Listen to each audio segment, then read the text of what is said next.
This video is about 2018-19 PSAT booklet. We will work on math test calculator based. For number 1, we are looking for which of the following periods is the increase in number of students with part-time jobs largest, which means we are looking for largest slope.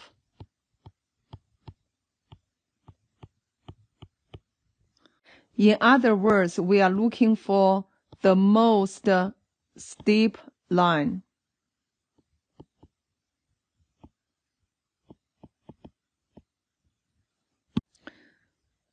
So from quarters 4 through 6, that means this line.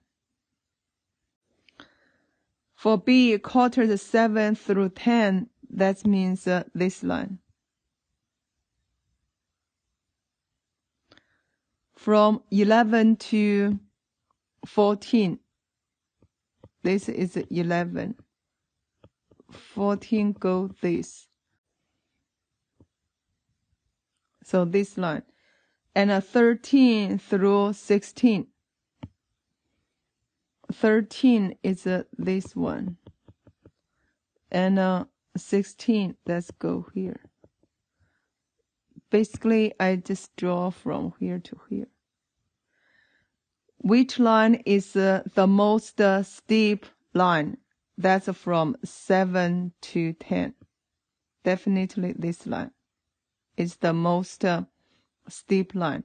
Therefore, B is the answer. For number 2, we are looking for the meaning of number 86. We know for 86 in this linear function, that is y-intercept. Y-intercept, that means initial value, which means when m equals 0, then t will be 83. We know m is the number of months since he started saving. M equals 0 means before he started saving, he has $83. In other words, 83 is the amount of money he started with. So A is the answer. Let's go to number 3. Number 3, basically, this is a ratio problem. We can set up 100 over 0.15 equals 140 over x. Then you do cross multiply. Then the x will be 0.21. Therefore, B is the solution. For number 4, we know the equation y equals 5x plus p passes through the point -2, 1. So we got the x, y, that's coordinate. Need to plug into this equation. Therefore, I got y equals 5 times -2 plus p. Y equals -10 plus p. I add 10 both sides. You got 11. D will be the solution. For number 5, basically ask you all this data, they are positive correlation or negative correlation. Since the trend going up definitely is a positive correlation. That means when independent variable increases, then dependent variable increases. In other words, when number of times at bat increases, then number of hits increases. Therefore, answer will be B. For number 6, for the player with 450 times at bat, the actual number of hits the player had is approximately how many fewer than the number of hits predicted by the line of best fit. So you will find the 450 first over here. This point will be the actual hits. Estimate is between 100 and 125. Since each one is 25, means half of this will be 12.5. So I use 100 plus 12.5. That will be 112.5. According to the line of best fit, it's over here. Estimate, you can do 124. So we do subtraction, 124 subtract 112.5. You will get, you can use calculator. That's 11.5. So which one close to that? That's A. For number 7, this is a ratio problem, but that's the conversion of a unit. We are given 400 characters per second. I need to change into words over minute. We know that 1 minute equals 60 seconds. In other words, for 1 second, divided by 60 both sides, you got 1/60 minute. And also given 1 word equals 5 character. 1 character, that will be divided by 5 both sides, 1/5 word. Therefore, from character you change into word, that will be using this. It's 1/5. Then this 400 carry on.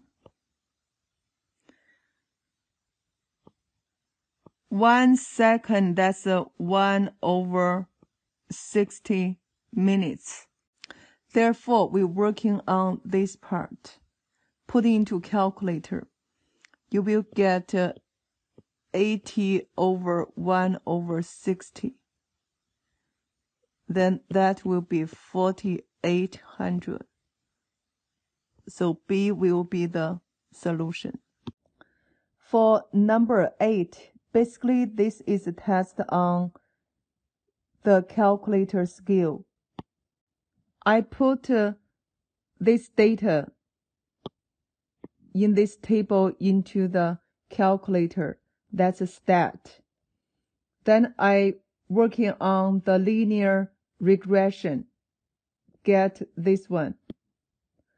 For exponential regression, I got this part. When you're working on this, since you are supposed to compare 2 different regression equations, don't forget put diagnostic on. When you press the button second 0 catalog to make a diagnostic on, then you can get the R squared. Compared to the value of R squared, you could see exponential regression is more accurate. That's why you have to choose between C and D. Then check this regression equation. We got the B equals 1.03.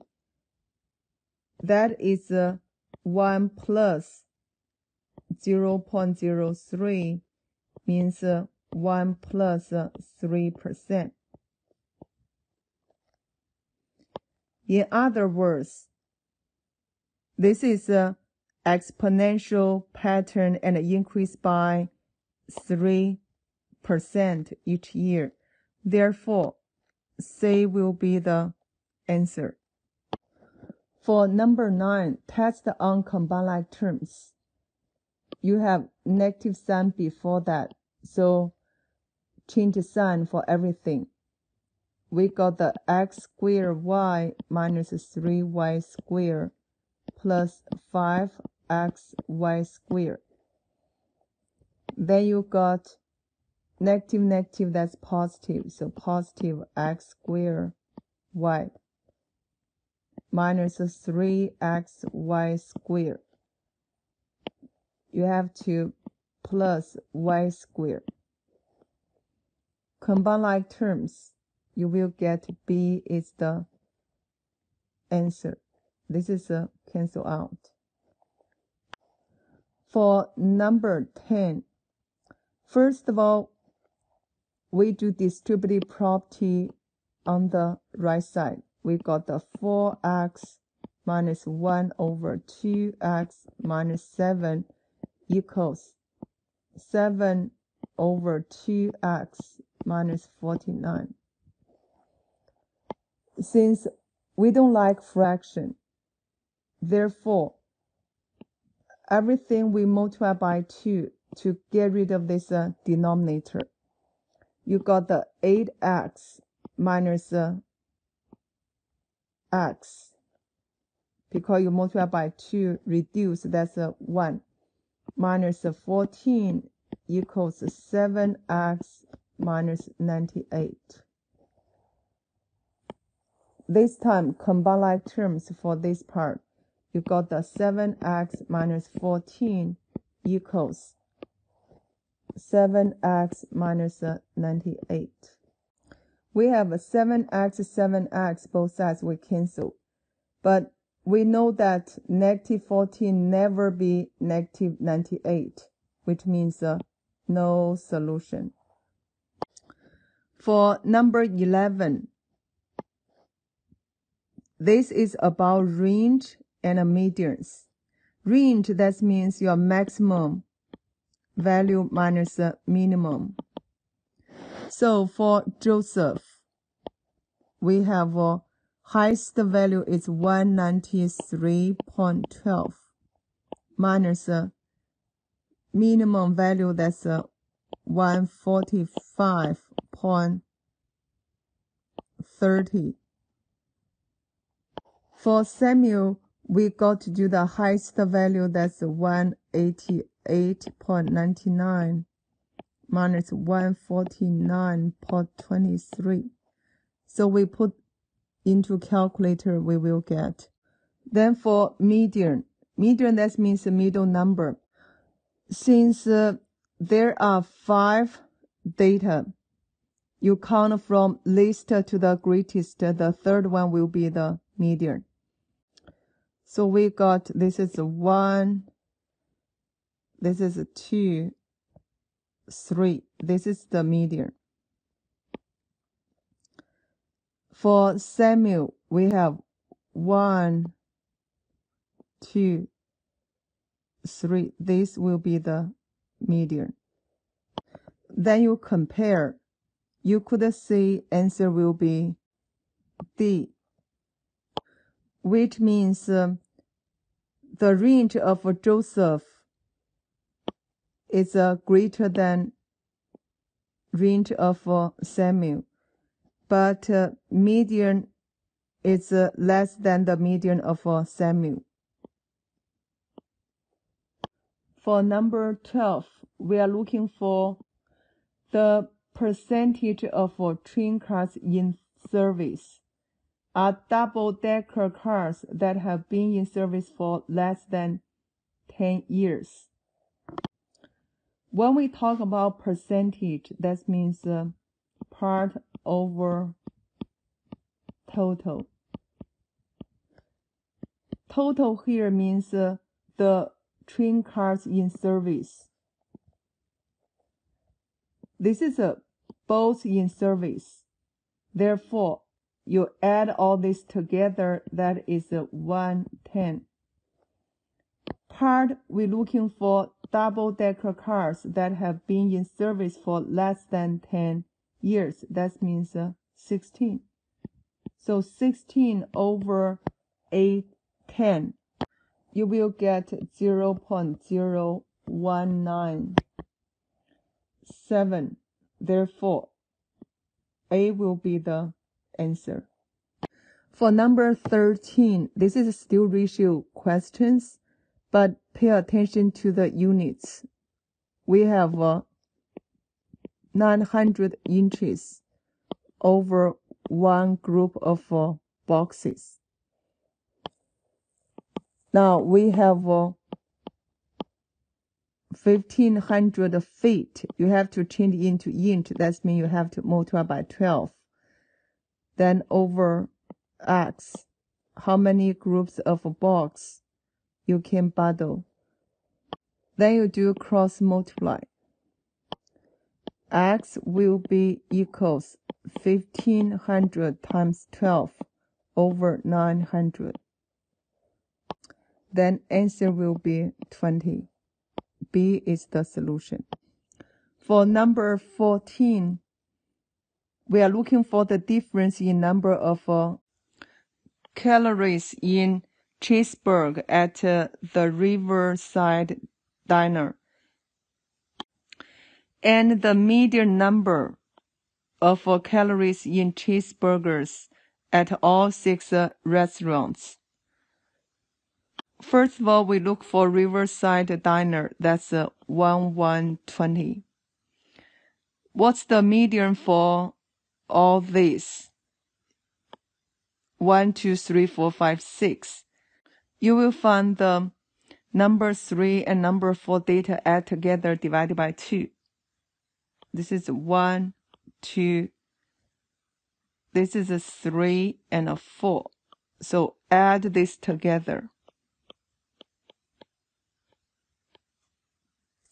Then divided by 2. That's the median. We got 855. We're looking for the difference. Therefore, 1120 minus 855, you will get 265. Therefore, C is the solution. For number 15, basically test on the equation for a circle. That is x minus h squared plus y minus k squared equals r squared. H equals 4 and k equals -2. R equals 3. We plug into this formula. We got x minus 4 squared plus y minus -2. That means y plus 2 squared equals 3 squared. Therefore, answer will be C. Look at number 16. We are looking for the probability that students will have a GPA of 3.0 or greater. Still, for probability, it's a part over total. According to this given information, non-grader students at the high school is chosen at random, which means altogether we have 327 students. That means the total is 327 part. We need students have a GPA of 3.0 or greater.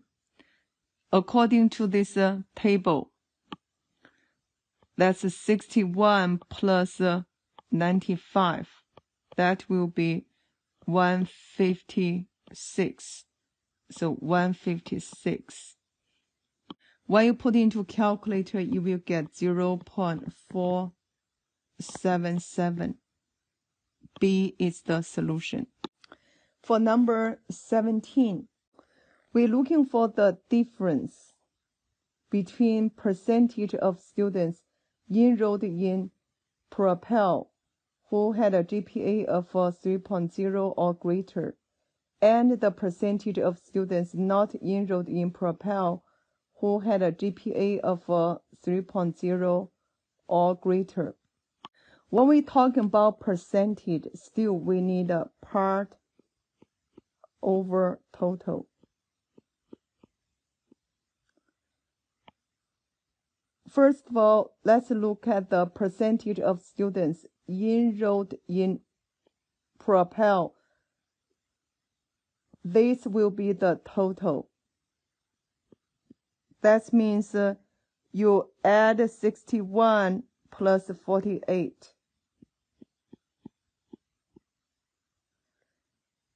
Part will be the students who had a GPA of 3.0 or greater. That means 61. And also we're looking for the percentage of students not enrolled in Propel. That will be total.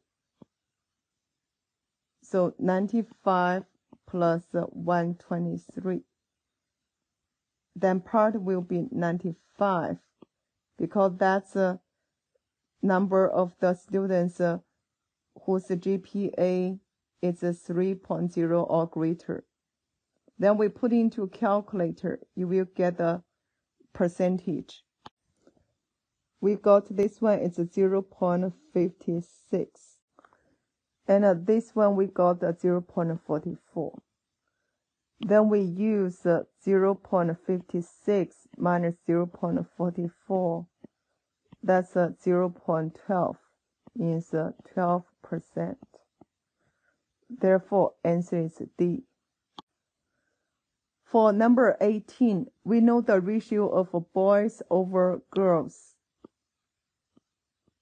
That's 2/3.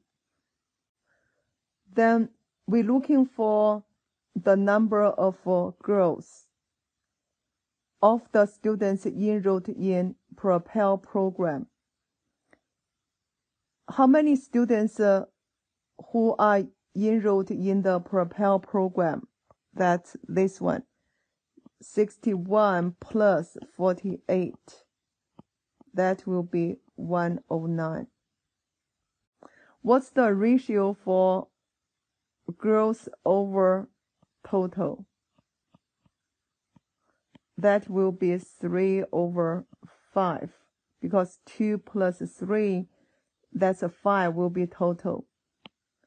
We got the ratio girl, suppose it's X over 109. Then we do cross multiply. X will be 3 times 109 over 5. You will get 65.4, which means 65 will be the solution. For number 19, we have bendable metal rods of equal length, and one rod is formed into shapes of a square. This is a square. Then the other rod into the shapes of a equilateral triangle. So we draw equilateral triangle. If each side of triangle is 2 inches longer than each side of a square, suppose for this square I put the X. That means the side of this triangle will be X plus 2. This part is X.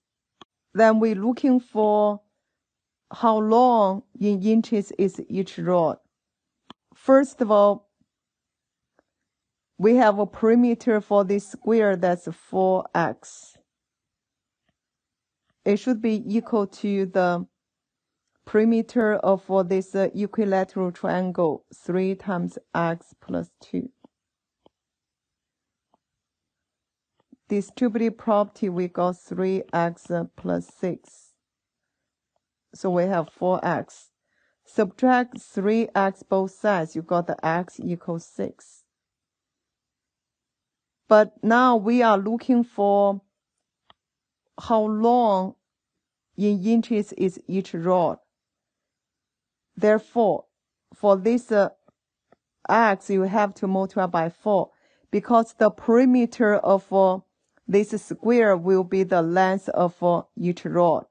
So 4 times 6, that's 24. C will be the answer. For number 20, basically we are looking for how to factor the top and the bottom.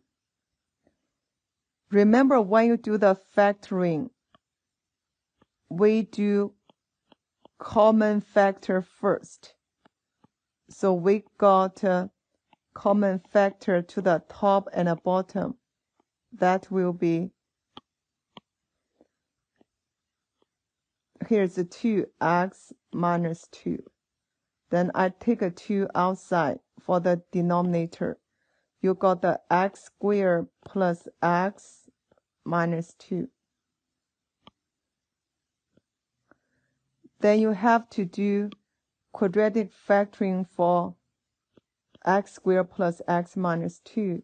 You will get x plus 2 and x minus 1. This will be the answer.